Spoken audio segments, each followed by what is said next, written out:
Hi, I'm Emma. I'm the marketing coordinator here at People Connection Recruitment.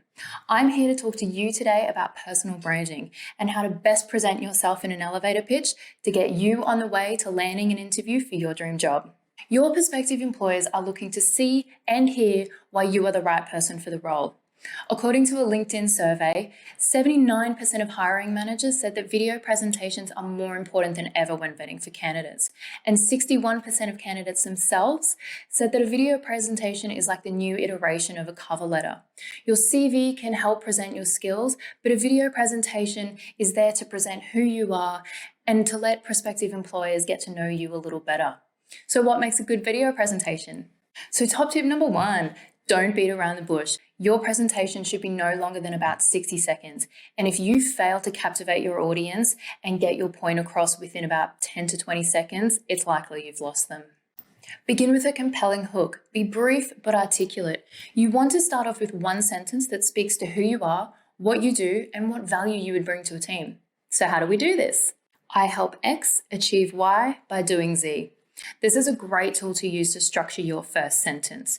So if I was to present this, I would say, I help a talent management and solutions recruitment company bring in and increase their client and candidate database by using digital marketing techniques and creative advertising. See there, it's simple, it's to the point, there's no fluff. And now my prospective employer is engaged. So now it's time to talk about skills. And you've probably got about 45 seconds left to do so. Now, if you know People Connection, you know we love a STAR framework, and for good reason. If you don't know what a STAR framework is, you must print it off, frame it, stick it behind your toilet door, whatever works. But when you are applying for jobs, it is your best friend. So start with a situation. What was a problem you may have encountered in the past? Or perhaps what was one of your greatest achievements? You want to dive into what the task was, as well as what were the actions that were required from you. And finish strong with the result. So what was it that you really achieved? So let me give you an example. I was responsible for building and growing the company's LinkedIn pages and social media presence. I had to grow each page by 5% per month through organic content and staff engagement. To do this, I ran a staff-wide LinkedIn training session. I dedicated 1 day per week to social media content. I created an events calendar to engage with industry dates, key dates and events, and of course, regularly engaging with client content. So in just over 6 months, I had grown each page by over 30%, and I could now start to explore converting these candidate connections and client connections into candidate applications and client contracts from there. So it's as simple as that. By using the STAR framework, you've just given your prospective employer a real life example of what you do well and what value you could bring to the team. Suddenly, they're a lot more interested to know about you. The last, but certainly not the most least, is body language and how you present yourself virtually.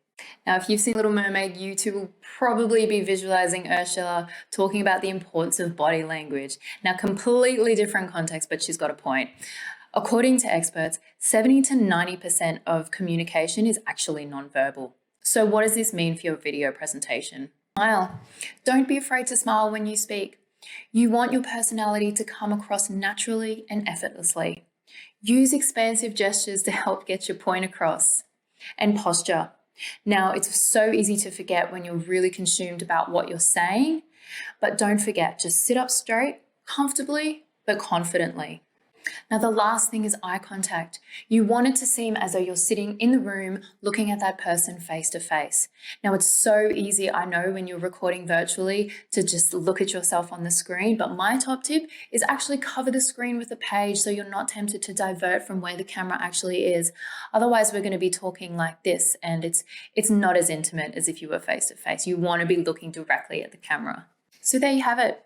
I hope this video has been useful, not just on how to structure your interview, but how to present yourself with confidence. Your skills are all there and they're all there on paper.